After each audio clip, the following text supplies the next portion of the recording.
Bueno, ya son las 11 de la mañana y damos inicio a nuestro webinar sobre cobranza en tiempos de coronavirus. Este webinar lo realizamos con ayuda de nuestro partner Mis Abogados. Ellos son una empresa de abogados que trabaja con diferentes áreas, pero también con el área de cobranza. Y hoy día vamos a estar con el director del equipo civil de miabogados.com, que es Víctor Arroyo, quien va a hacer una presentación acerca de cómo podemos cobrar nuestras facturas en los tiempos actuales en que ha cambiado un poco la forma de cobrar y está más difícil cobrar también. Entonces, te quería saludar. Víctor, ¿cómo estás? Hola Gastón, ¿bien y tú cómo estás? Bien, todo bien. Gonzalo, si podemos pasar a la siguiente slide.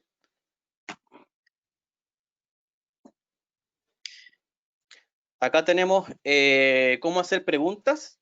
Tenemos el panel de GoToWebinar, ¿ya? Y tenemos la sección de preguntas para hacer, para que ustedes vayan poniendo sus inquietudes y las vamos respondiendo al final del webinar. ¿Ok? Esta presentación está siendo grabada y va a ser enviada vía correo electrónico. Después de que se termine el webinar, les va a llegar un correo electrónico con la grabación y con material adicional, probablemente también la presentación que tenemos lista para ustedes y que va a presentar Víctor en unos momentos.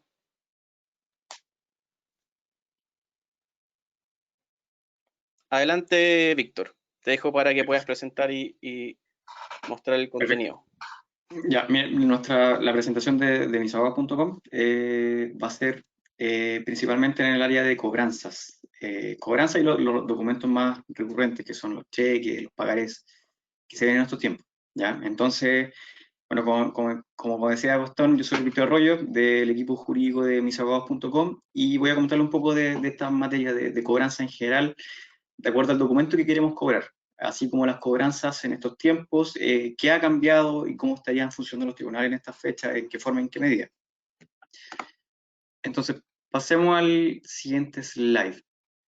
Entonces, para contextualizar un poco la discusión, necesitamos señalar brevemente cómo funciona nuestro ordenamiento jurídico en materia civil, los cuales podemos señalar a grandes rasgos en dos procesos: los procesos ordinarios, que podemos clasificar de acuerdo a mayor, menor, mínima cuantía, juicio sumario, entre otros, y los juicios ejecutivos, que son los que nos interesan en esta presentación. Pasemos a la siguiente slide. Todos los procesos ordinarios buscan lograr una sentencia, obviamente favorable a lo que es la pretensión de nuestro cliente, de nuestro acreedor, del acreedor, que vamos a ejecutar en el llamado cumplimiento incidental de la sentencia. En ese punto, el proceso se asimila de este proceso ordinario a lo que sería el juicio ejecutivo, que vamos a explicar en breve. Por ejemplo, A demanda a B por un accidente de tránsito y pide una indemnización de 5 millones de pesos.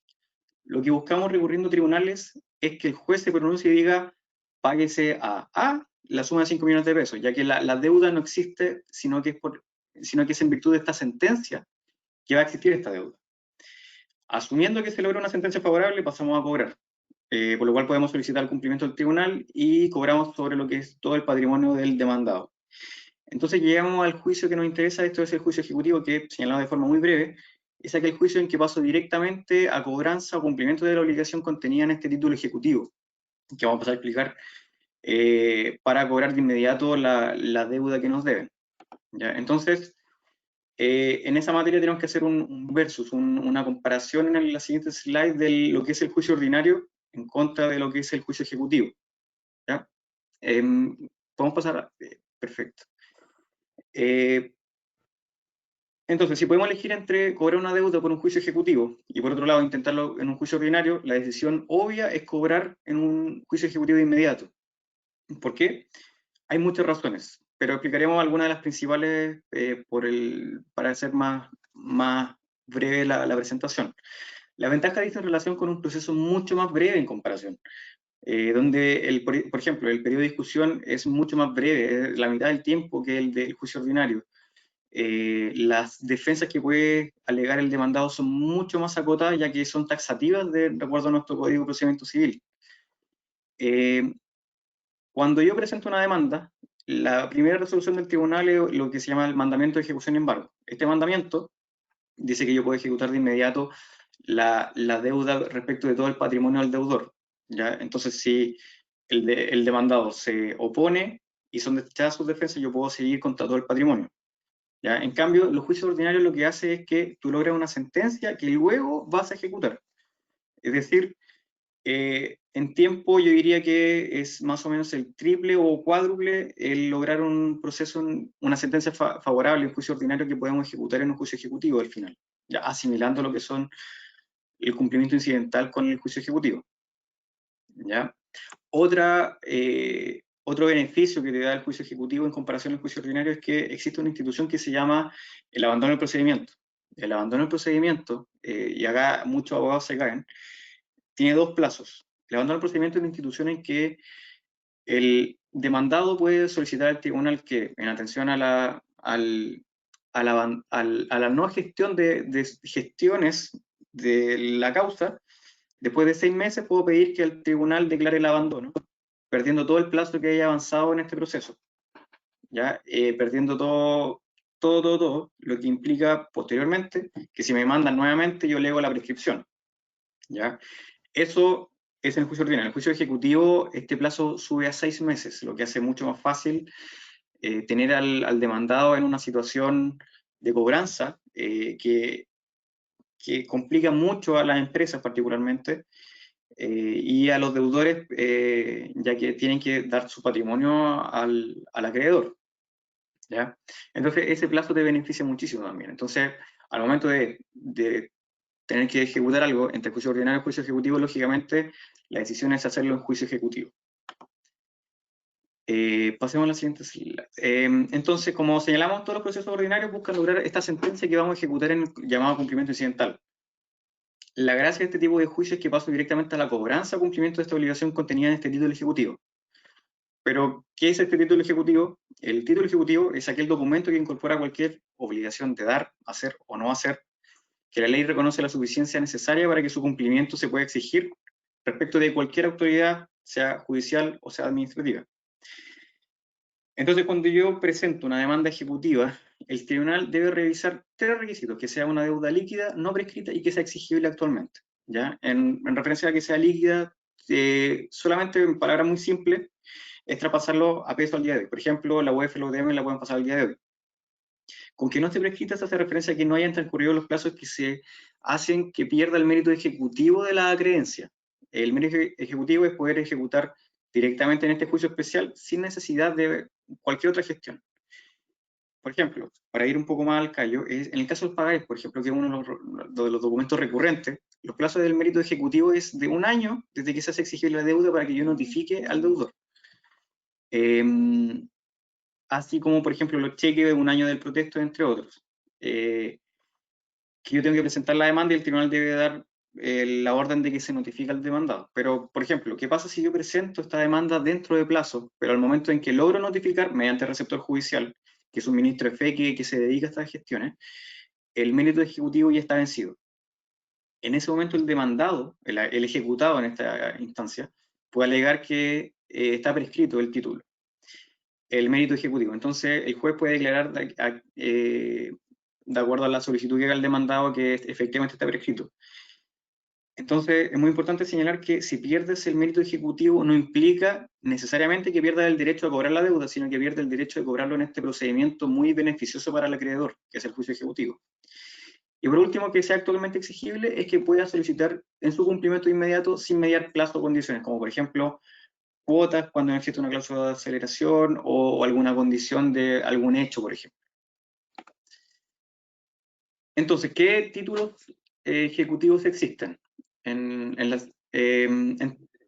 perjuicio de que la ley regula cuáles son los títulos ejecutivos en el artículo 434 del Código de Procedimiento Civil, señalando, por ejemplo, la sentencia, una copia autorizada, una escritura pública, un acta de venimiento, entre otros más, que para no dar la lata, vamos a recurrirnos a lo que son los otros. Los otros son principalmente lo que uno ve en las gestiones que nuestra plataforma ve, así como en general todo el negocio de la creencia. ya que en virtud del alto tráfico y rapidez necesaria por las relaciones comerciales, lo principal que se ve son los pagarés, las facturas, los cheques, entre otros títulos más rápidos, ¿ya? Y que son de mucho más fácil accesibilidad, ¿ya? Entonces, ¿cómo funciona a grande rasgo esta ejecución? Asumiendo que cobrando ganaste cualquier defensa en la próxima diapositiva, o vencido el plazo para que el demandado alegue cualquier defensa, por ejemplo, él alegó que él no era el deudor de la deuda y fue desechado, por ejemplo, por hacer un ejemplo muy burdo, yo paso derechamente a seguir el proceso de apremio, de embargar bienes. Lo que hago yo, mediante un receptor judicial, es embargar bienes muebles, por ejemplo, del deudor. Y esos bienes muebles después los retiro con el mismo receptor y eventualmente con fuerza pública si es necesario, para que se haga el remate mediante un martillero. Y de ese producto que quede del remate, yo me adjudico lo que sea mi creencia. Previo descuento legal de publicaciones eventuales, de la cuota del martillero, entre otros. Entonces ahí tú tienes que hacer la comparación. ¿Te sale más conveniente hacer el remate o, por ejemplo, ir a embargar una cuenta corriente que tú sabes que tiene fondos y que tiene que es a cargo del demandado o ejecutado?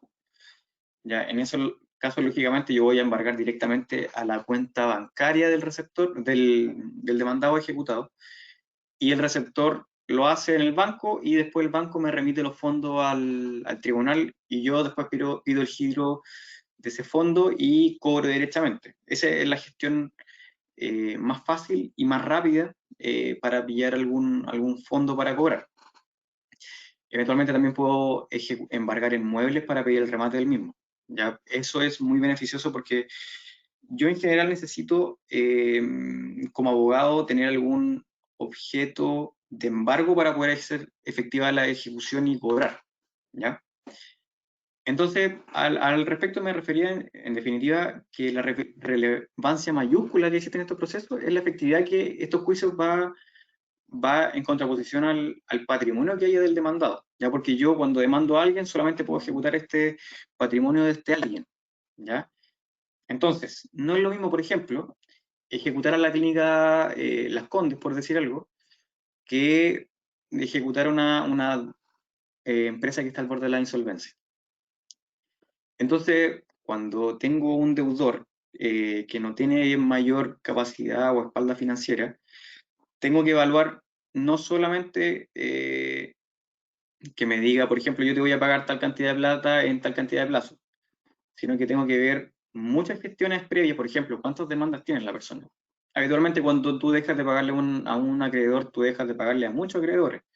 Entonces, si yo logro como deudor un acuerdo de voy a pagar X cantidad de plata, pero a la vez, además del acuerdo que tengo contigo, tengo 7 demandas más, ¿cuál es la veracidad de ese acuerdo que yo logré? Es muy baja, entonces ahí hay que evaluar, de acuerdo a nuestro equipo jurídico, al estudio que hacemos de los deudores, si te conviene o no te conviene dar marcha adelante a estos procesos o, preferiblemente, castigar un poco el monto total en beneficio de que se haga el pago de una deuda que ya tengo. Entonces ahí hay que evaluar caso a caso qué es lo que es más conveniente.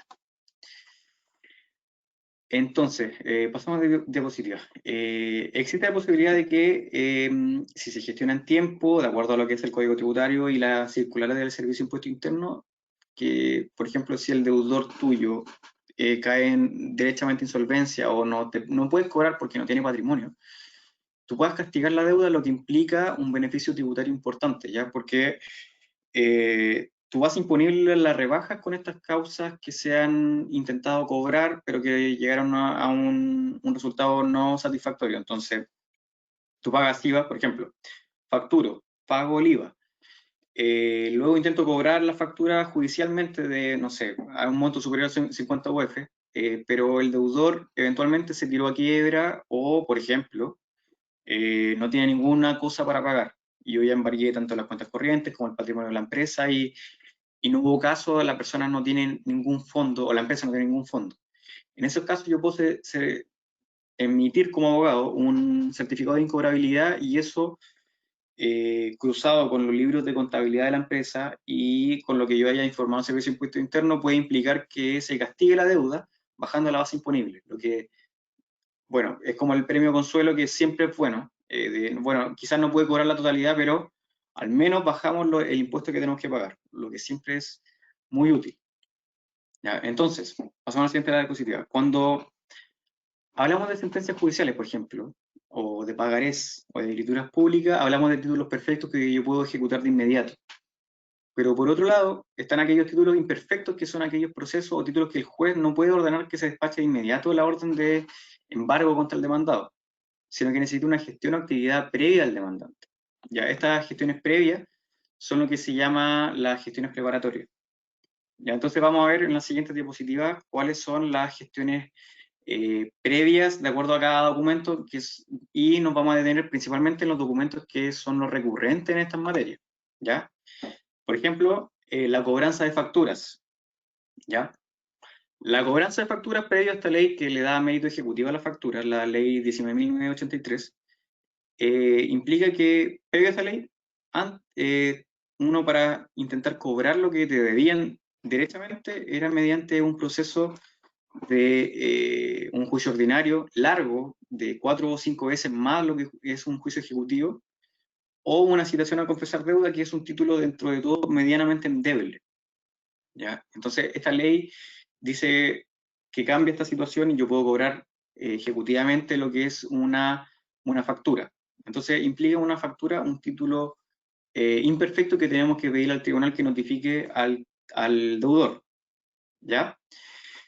Entonces, el receptor judicial, una vez presentada la demanda, va a presentar al deudor la gestión preparatoria de la factura, y el deudor tiene dos opciones para rechazar la factura. Tiene una primera opción cuando se emite la factura dentro de los 8 días siguientes, para rechazar la factura directamente del Servicio de Impuesto Interno. ¿Ya? Eso no tiene mayores implicancias en el rechazo, pero sí es algo que es muy importante en este juicio. O cuando es notificado por el receptor judicial, tiene el plazo de 3 días para rechazar la factura, alegando principalmente que la guía de despacho o la entrega de la mercadería no tiene alguna falsedad material, como la factura, o que la prestación de servicios del servicio contratado no se prestó, o si se prestó fue de forma deficiente, lo que implica un proceso probatorio bastante breve en comparación al juicio ordinario para hacer la cobranza. Entonces, en general, esto implica que el servicio que uno facturó se prestó de forma indeficiente, o de forma que no satisfizo las implicancias que quería el demandado. Y ahí se abre este término probatorio bastante breve. Entonces, hay que tener cuidado solamente de que si yo demando, yo como demandado digo, alego la falsedad de la factura y se comprueba que son reales o efectivas, existe una sanción en que el deudor deberá pagar el doble de lo que contenía originalmente esta deuda, a título de indemnización de perjuicio. Entonces, hay que tener harto cuidado en esta materia. ¿Ya? Luego tenemos la cobranza de cheques. La cobranza de cheques está regulada con un decreto con fuerza de ley especial al respecto. Entonces, los plazos de prescripción de los cheques es de 1 año. Desde el protesto del cheque. Entonces yo tengo que ir al banco, pedir el protesto, y del protesto de un cheque, el plazo de 1 año. No es desde que yo emito el cheque al demandado. Entonces, ¿cuál es la gracia del decreto con fuerza de ley? Es que yo puedo notificar directamente en el domicilio que tiene registrado el demandado en el banco. No necesito notificar personalmente, lo cual en términos de esta materia es mucho más hábil, ya que la primera gestión en todos los juicios, con algunas excepciones, como es, por ejemplo, el decreto de ley con fuerza de ley 707, es que puedo notificar directamente con cédula. Cédula básicamente es como una carta en que tiene todas las piezas necesarias para hacer la notificación. Yo notifico y de ahí el demandado tiene que pagar las costas judiciales, el capital, entre otras gestiones más, para señalar que se hizo pago de la gestión. Si no hace pago, yo certifico eso con el tribunal y tengo dos opciones: ir por el camino civil o ir por el camino penal. Si voy por el camino civil, yo sigo con la cobranza estándar. Si sigo por la vía penal, hay que tener atención, ya que existe lo que se llama el giro del uso de cheque, que es muy importante. ¿Por qué? El giro del uso de cheques implica que cuando yo, por ejemplo, tengo un protesto que tenga con causal que no hay fondos, o que habiendo fondos estos fueron retirados, que una cuenta cerrada, entre otros más, se configura este delito. Y yo voy por la vía penal. Entonces, el demandado o deudor para este efecto está en la audiencia, arriesgando una pena penal de pena aflictiva eventualmente. El deudor insta para pagarte algo para no tener que arriesgarse a esta pena, lo que igual es tremendamente beneficioso para estas gestiones. ¿Ya? Luego tenemos la cobranza de pagarés y las letras de cambio. Las letras de cambio están en franco desuso, entonces nos vamos a aplicar principalmente a lo que son los pagarés. ¿Ya? A este respecto hay 3 puntos relevantes: la ley de timbre y estampilla, la cláusula de aceleración y las clásicas problemáticas que dicen en relación con el llenado del pagaré por un automandato. La ley de timbre y estampillas es un impuesto que tiene que ser pagado a tesorería. Ya, esto lo puede hacer algunas veces de acuerdo a alguna notaría, directamente en la notaría, o si no tienes que pagarlo allá. Entonces, como consejo de este webinar es, si tu deudor tiene que firmar un pagaré para asegurar esta deuda, ojalá que se pague este impuesto. Ya, si no, tú al momento de ejecutarlo tienes que pagarlo, y lo que hace es un ejercicio bastante inútil para lo que tú estás buscando. ¿Ya? Y el ejercicio al contrario cuando tú eres el deudor. Luego tenemos la cláusula de aceleración, que es cuando opera o cómo opera. La cláusula de aceleración es una cláusula que señala básicamente que si yo no pago una deuda, una cuota de la deuda, se aceleran todas las demás cuotas en contra tuya. Eso es en beneficio del acreedor para poder cobrar la totalidad de la deuda. Entonces, cuando pasa en general, los pagarés de las casas comerciales te ejecutan por la totalidad de la deuda, no te ejecutan por solamente una o dos cuotas. Siempre es por la totalidad porque te conviene, básicamente. ¿Ya? Y luego hay una problemática que vamos a dejar muy resumida porque es una doctrina que está en crecimiento, que es el tema del automandato. El automandato es que, de hecho, probablemente yo creo que el 75% de nuestros asistentes no sabe que cuando firmó esa montonera de papeles en los bancos o en las casas comerciales, ellos firmaron un automandato en beneficio del banco, esta institución financiera o casa comercial. Se desconoce mucho, pero es una cosa que va en boga actualmente en el tema judicial. Esto es que cuando tú otorgas un mandato a tu acreedor, como es el caso de estas firmas que te hacen sacar, tu acreedor tiene la facultad, porque tú le diste la facultad en estas firmas, de hacer un pagaré y ejecutarte de la deuda. Entonces ahí hay una discusión de la institución del mandato que se hace acá. El mandato, la idea es que te haga este mandatario una gestión en tu beneficio. Entonces, hay algunos vicios que se están impugnando, y algunas sentencias lo están haciendo algunos ministros de la Corte Suprema y de la Corte de Apelaciones respectivas, señalan que es efectivo, que el mandato es en beneficio del mandatario, no es en contra de este. Entonces, por ahí hay mucha utilidad, y como decía, es una cosa que va a ir en boga en los próximos años seguramente. Ya esto lleva 1 o 2 años, pero sigue siendo relativamente minoritaria, pero va a ir a alza. ¿Ya? Y luego tenemos la cobranza en situación de insolvencia. Los representantes en los procesos de insolvencia pierden la administración de la empresa, lo cual se, entre comillas, reemplaza por un veedor en concordancia a lo que propone en la Superintendencia de Insolvencia y Reemprendimiento. Aquello implica que yo ya no puedo demandar al representante legal según los estatutos de la empresa fallida, que se llama, sino que debería demandar, en caso de, por ejemplo, juicio ordinario, directamente al veedor del proceso. Estos procesos pueden tramitarse en una solicitud voluntaria del fallido, o puede ser porque un acreedor tenía tal creencia que dijo, no, vamos a hacer que quiebre esta empresa demandada, solicitando la quiebra, antes quiebra, ahora insolvencia. Entonces, los juicios ejecutivos que se notificaron antes de esta resolución que emite el tribunal se suspenden, y se suman al proceso de ejecución del demandado. Los créditos que estos acreedores tienen se suman a la creencia total, ¿ya? Entonces, cuando hay una situación de insolvencia, estamos abiertos a que haya un proceso más laxo y que tenemos que solicitar que se haga algún pago al respecto nuestro.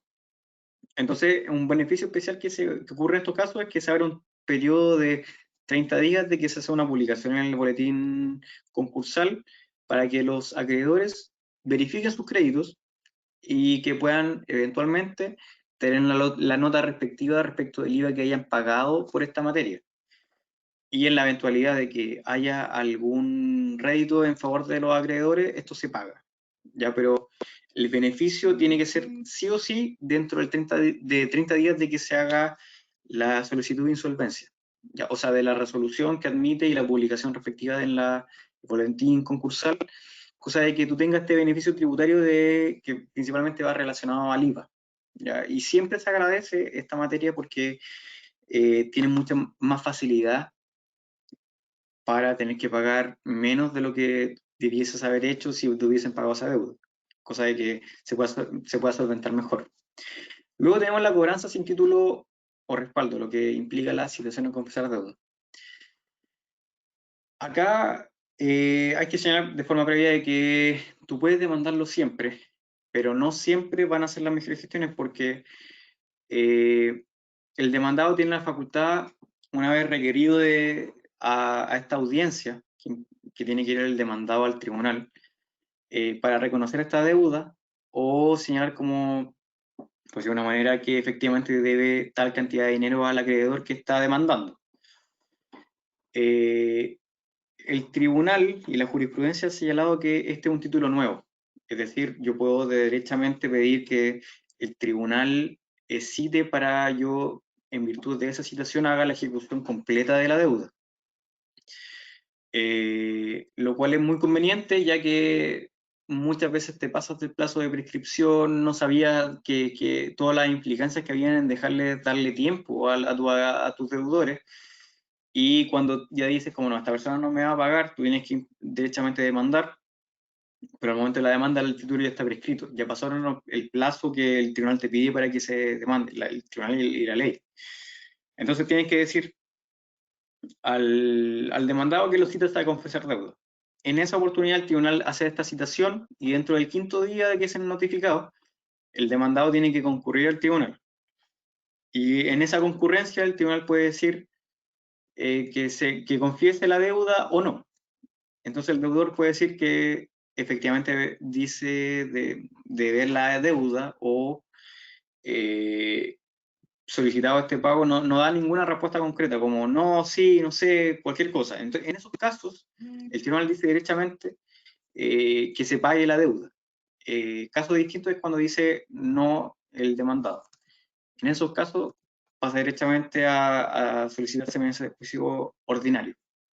Entonces, si bien es un título distinto, lo conveniente es hacerlo siempre con harto tiempo y evitar tener que hacerlo mediante esta citación, sino directamente con el título ejecutivo cuando es vigente, porque es mucho más fácil para el abogado y para el acreedor solicitar el cobro de la deuda.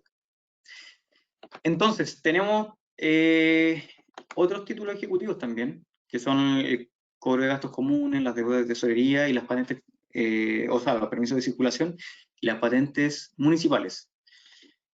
En estos tiempos las patentes municipales igual tienen una letra chica de que se van a reactivar a la brevedad. Entonces, en la pandemia muchas empresas no tienen los fondos para pagar la patente municipal, que derechamente, al menos en mi opinión, no es la primera obligación que yo tengo que pagar en estas gestiones comerciales que tengo. Entonces, acá es necesario señalar que existe un juicio de jactancia. ¿Qué es el juicio de jactancia? Cuando, por ejemplo, yo debo 10 años de patentes municipales, por decir algo. Muy en el ejemplo.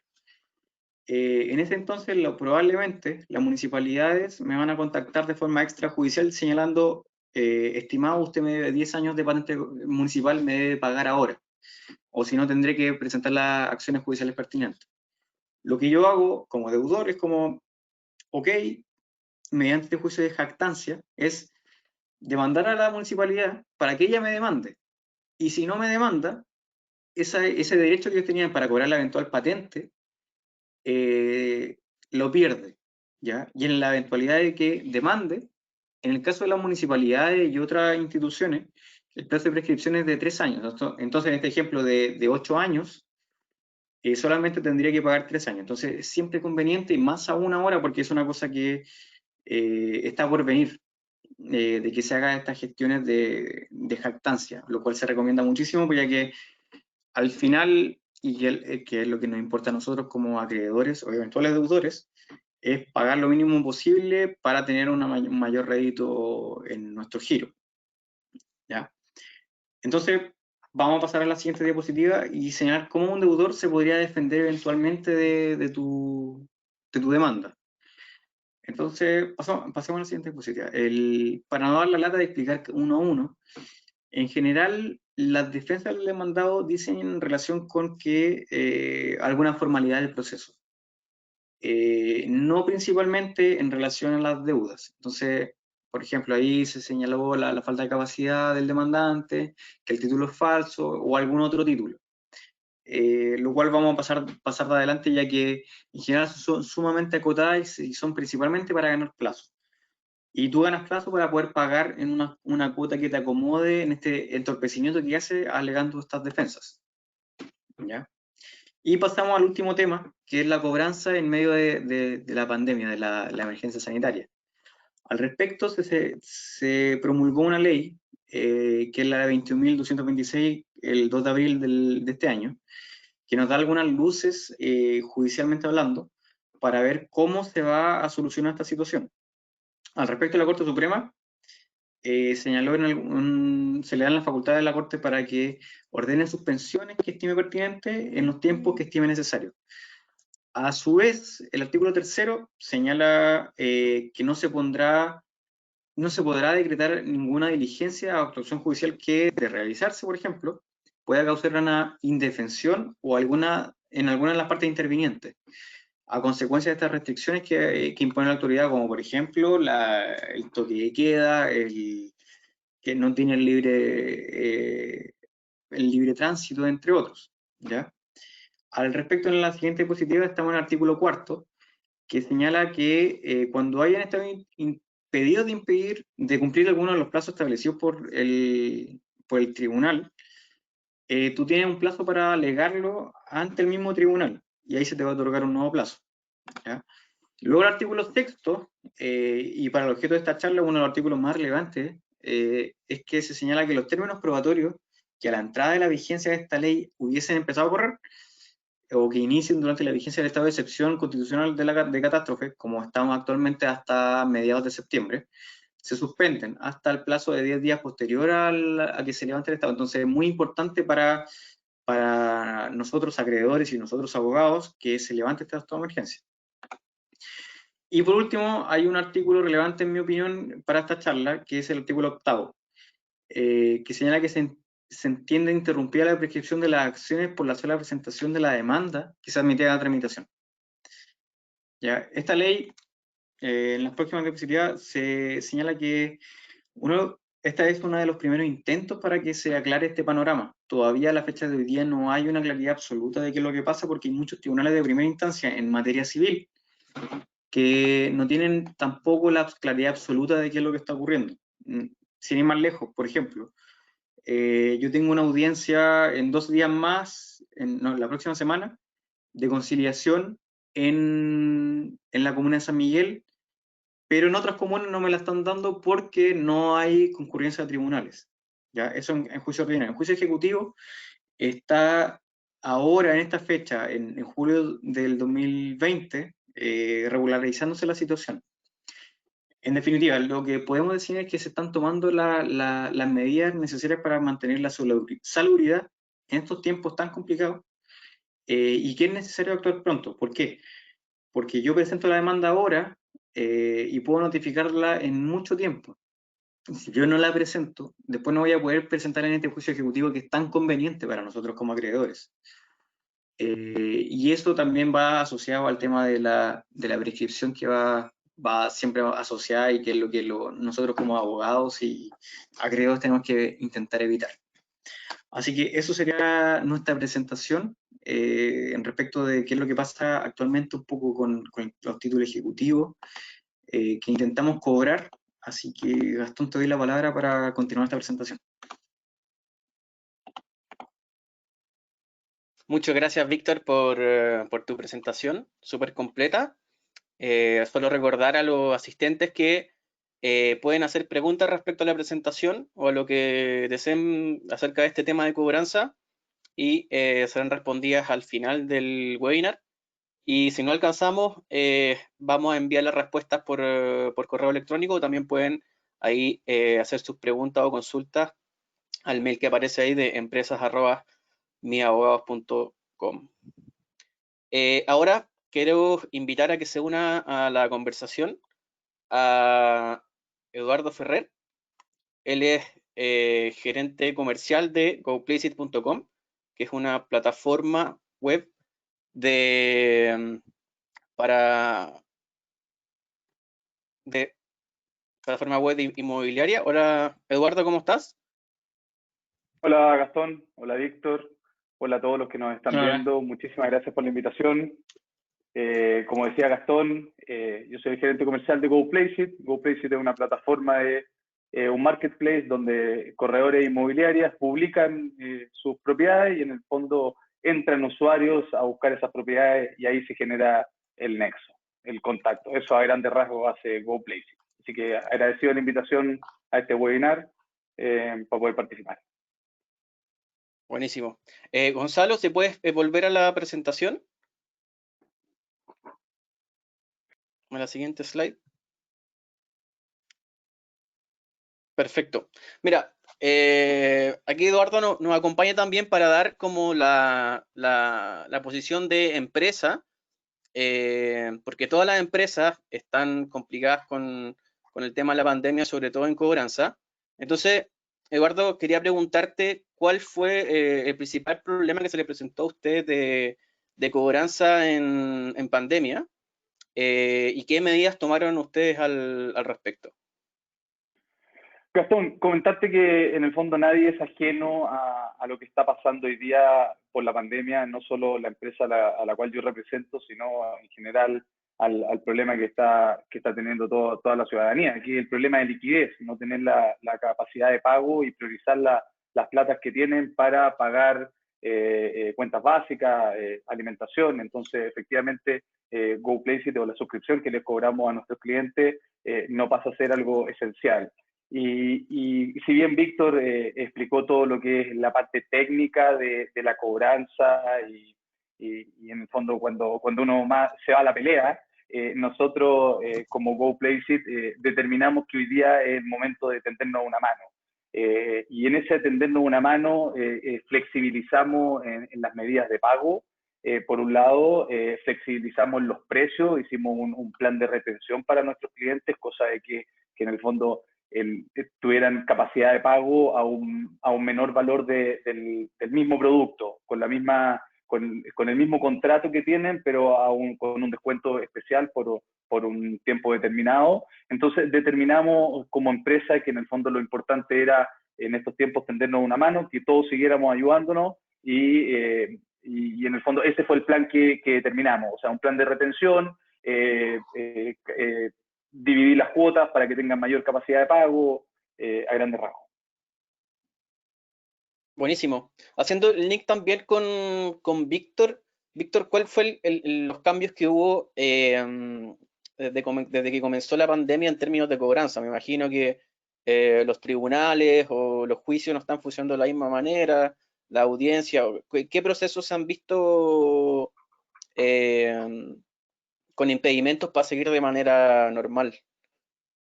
Claro, igual ha cambiado de forma importante, pero bueno, en un principio, previo a esta ley que señalamos, la 21.226, que reguló en general los procesos y que incluso con esta ley hubo un grado importante a pesar de esta ley, hubo un importante grado de incertidumbre. No sabíamos con exactitud qué pasaría con estas distintas causas.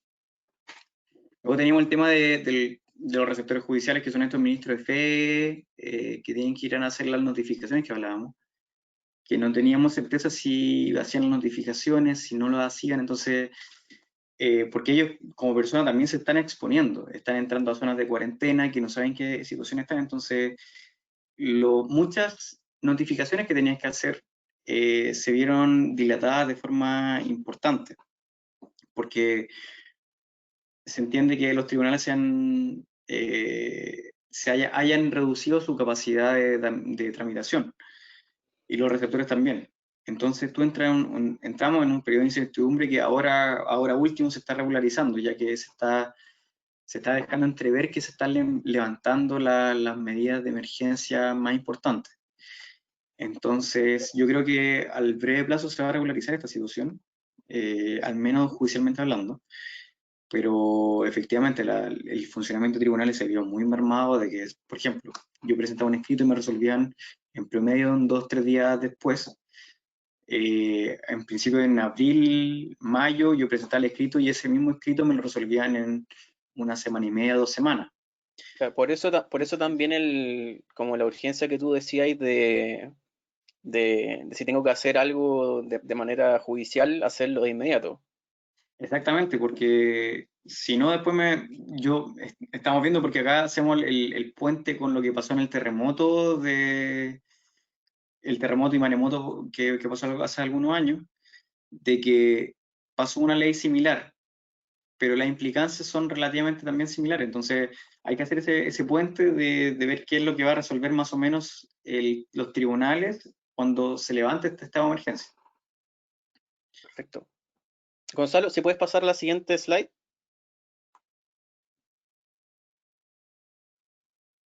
Sí, pregunta para Eduardo. ¿De qué sector o de qué tipo son los clientes que tuvieron un mayor cambio de comportamiento de pago en esta época de pandemia? Gastón, si bien nosotros tenemos efectivamente diferentes clientes y empresas que tienen mayor capacidad de pago, la pandemia le afectó a todos y en general todos tuvimos un comportamiento parejo en que en el fondo grandes empresas y también pequeñas empresas o personas con giro de persona natural nos plantearon que no tienen la capacidad de pago y qué podíamos hacer. Nosotros, si bien utilizamos Duomin hace ya más de un año, una plataforma que nos ha ayudado muchísimo a ordenar la cobranza, principalmente por correo, tuvimos que empezar a aplicar la llamada telefónica y en el fondo la conversación telefónica con los clientes para ver en qué condiciones están de poder pagarnos alguna factura más atrasada. Pero en general la baja fue pareja en todo nivel. Generalizada, en el fondo. Generalizada, sí. Gonzalo, ¿puedes pasar de slide?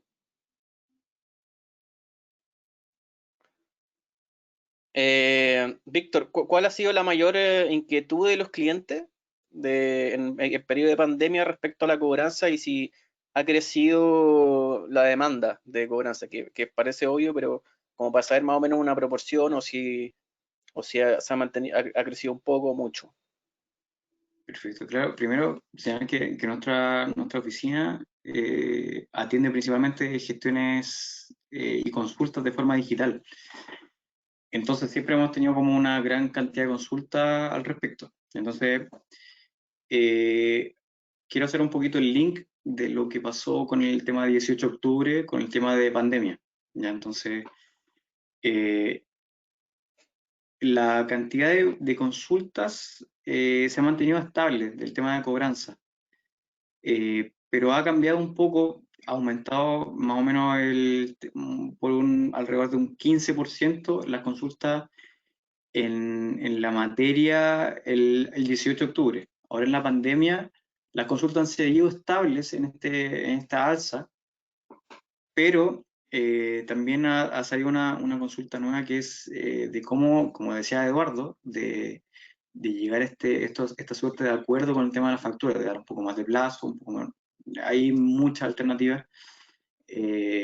Entonces, la demanda, si bien se ha mantenido relativamente estable, nos ha llamado mucho la atención de que se han cambiado las fórmulas de que están intentando hacer el cobro, ¿ya? Intentando hacer cosas alternativas, porque estamos en un país que fue azotado primero por el 18 de octubre, más allá de las implicancias que impide, y que ahora estamos con la pandemia, entonces sacamos una muy mala suerte de protesta social, pero implica que comercialmente hablando el país se ve muy azotado, entonces también se ven muchas diferencias en esa materia. Claro. Gonzalo, si puedes pasar de slide. Y por último, una última pregunta para ambos. ¿Qué herramientas han utilizado para afrontar la crisis sanitaria? Gastón, Partiendo por Eduardo. Oye, bueno, a ver, GoPlace es una plataforma digital, entonces si nosotros no nos podemos adaptar a esta nueva forma de trabajo, ¿qué queda para el resto? Claro. En general, GoPlace ha implementado con Dumin la cobranza que ayuda a la gestión diaria o al recordatorio diario de que hay factura impaga o que en el fondo tiene que generar el pago. También implementamos un departamento legal donde llaman a través de un call center y van haciendo la gestión de cobranza. Y por el lado de nuestros clientes, bueno, hemos implementado varias herramientas interesantes para nuestros clientes, cosa de darles mayor visibilidad en la plataforma, que es lo que nosotros entregamos, en el fondo, visibilidad a sus propiedades para que ellos puedan generar negocio y es una cadena. Si en el fondo mi cliente genera negocio a través de mi plataforma, va a tener la capacidad de pago a la factura que yo le estoy cobrando. Entonces, en ese sentido, ese círculo es fructuoso. Necesitamos que ellos generen ventas y por ende me logren pagar la factura. Perfecto. ¿Víctor? Sí, bueno, nosotros de forma igual creo que es necesario señalar que el Estado, todo el Estado, todos los poderes del Estado han intentado hacer que todas las gestiones tengan alguna fórmula para hacerse de forma digital, haciendo lo que es la modernización del Estado. Ya, esto obviamente no está acabado, sin ir más lejos, hoy día en la mañana, en todos los noticiarios de que se habla de filas interminables en el registro civil para el tema de la cédula de identidad para hacer el retiro del tema del 10% de la AFP. Entonces, eso fue una parte que quedó coja derechamente del Estado, pero que es su obligación haber hecho de forma breve porque esto se veía venir de todas maneras. También hay otras instituciones que todas las gestiones tú las puedes solicitar de forma digital. Nuevamente, el registro civil, tú puedes pedir todos los certificados de forma digital o con tu clave única para hacer la presentación. También en la presentación de demandas, que es lo que nos importa a nosotros como abogados, como misabogados.com, de que tú presentas estas gestiones de forma digital. Yo, por ejemplo, llevo en cuarentena hartos meses y he podido seguir la tramitación porque todo esto de una fórmula digital. Entonces nosotros, no tanto yo como abogado o como la gente que sea abogada, está en este tema, sino que nosotros como equipo jurídico, como estudio de misabogados.com, siempre estamos enfocados en esta plataforma digital y en atención digital también de los clientes cuando no pueden concurrir presencialmente. Por lo que este cambio acelerado que se vieron muchas instituciones en los últimos meses, no nos afectó tanto ya que nosotros llevamos ya como estudio 7 años en la materia, entonces, si bien no nos afectó tanto, creo que sí le afectó mucho al mercado legal, ya que muchos eran en la suerte de la vieja usanza de mi cliente enfrente mío para tramitar las cosas persona a persona. La cosa cambió hace muchos años y actualmente nosotros llevamos las causas de forma digital. No ha parado esta máquina y la idea es que siempre esté al día para poder solucionar los problemas que tengan nuestros clientes. Perfecto. Bueno, vamos a pasar a las preguntas de los asistentes.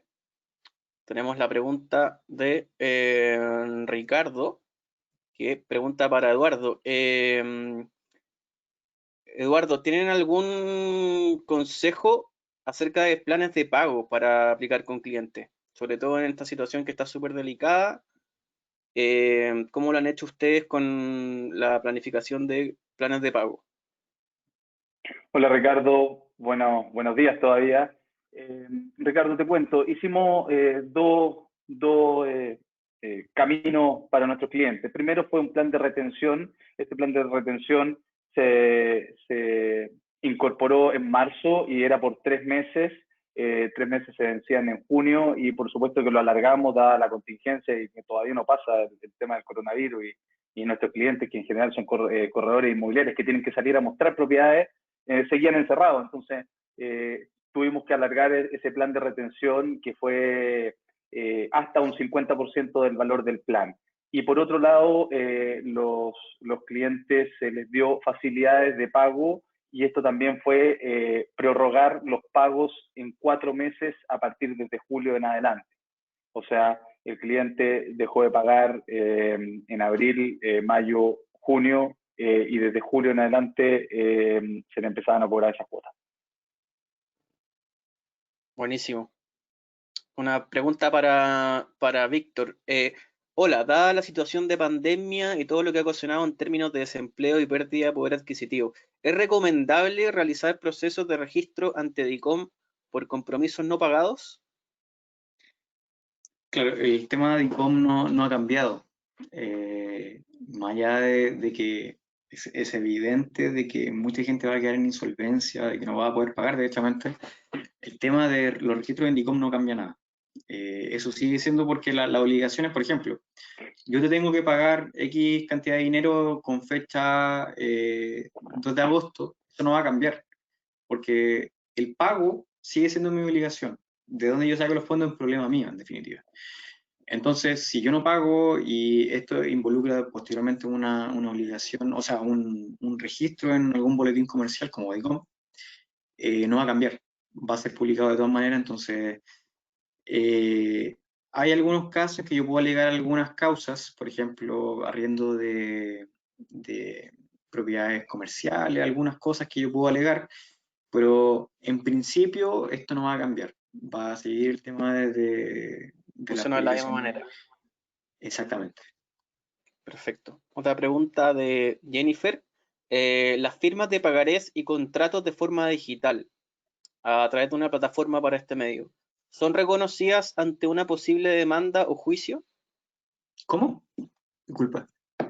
Las firmas de pagarés y contratos de forma digital a través de una plataforma para este medio, ¿son reconocidas ante una posible demanda o juicio? Efectivamente, es un antecedente importante.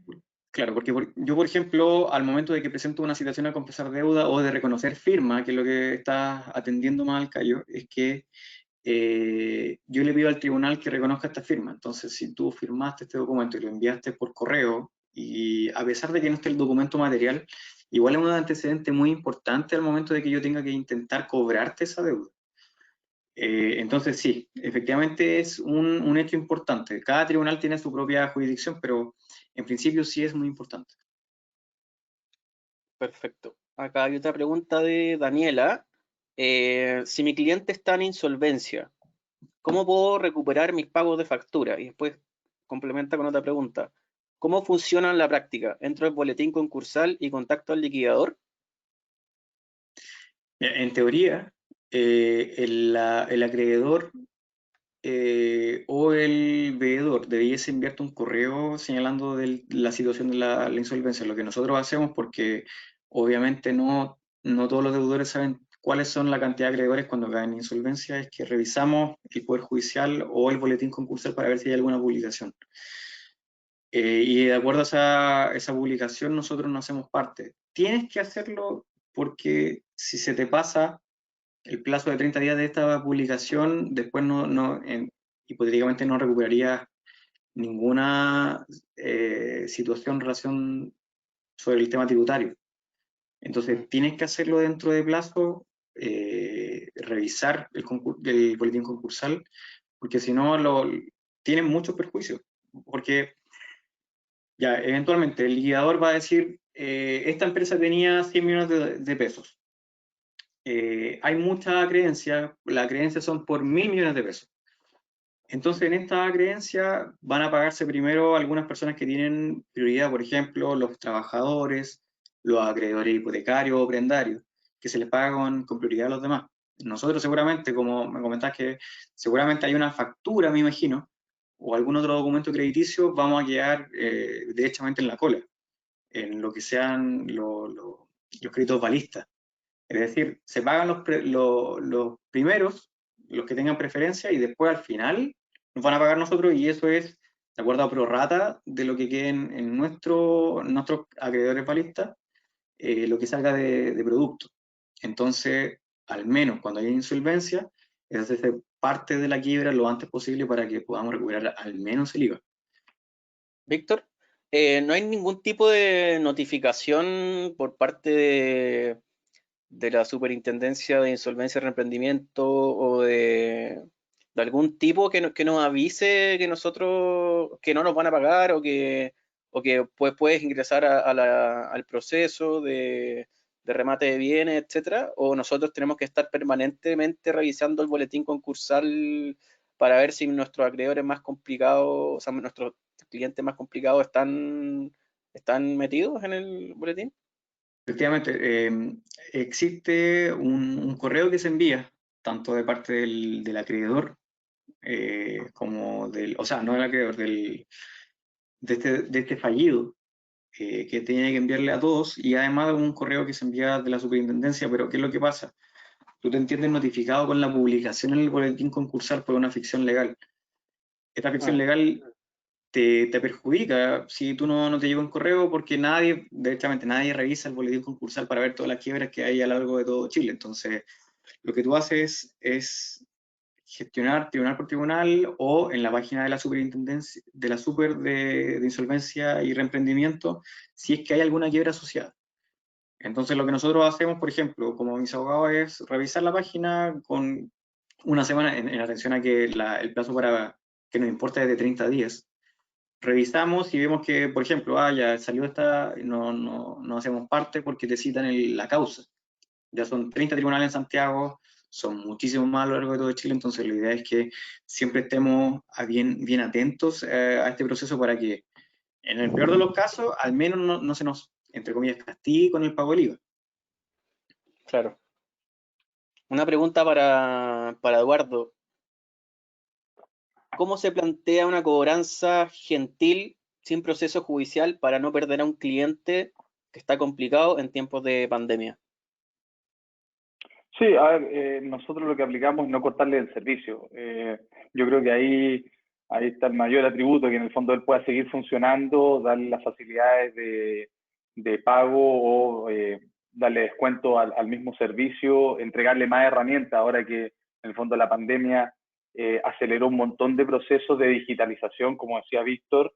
GoPlaceit es una plataforma tecnológica, es una plataforma digital, pero habían servicios, por ejemplo, muy simple, la visualización de las propiedades con video, no lo teníamos incorporado, estaba en el fondo en la ruta a seguir, y se aceleró en este último tiempo, cosa que el usuario que entrara a ver la propiedad tuviera una mayor visualización de esta. Entonces eso se implementó en una semana y nuestros clientes estaban muy contentos porque podían contar con ese servicio y con un descuento aparte asociado al plan. Entonces, esa fue la parte amistosa donde dijimos, oye, no les bajemos las propiedades, que ellos sigan publicando, que tengan la misma visualización en el sistema.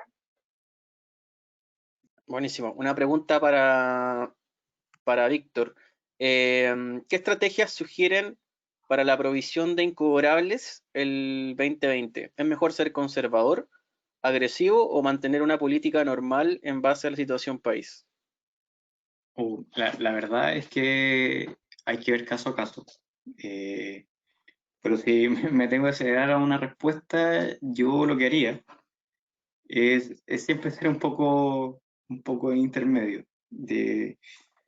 Por ejemplo, hay empresas que se sabe que van a poder recuperarse cuando tengan una nueva atención al cliente de forma permanente, pero hay muchas otras empresas que, derechamente, con el tema de la pandemia no les veo tanto futuro, derechamente. Por ejemplo, una empresa que necesita atención permanente al público en tiempos de pandemia, no sé si vaya a recuperarse a la brevedad.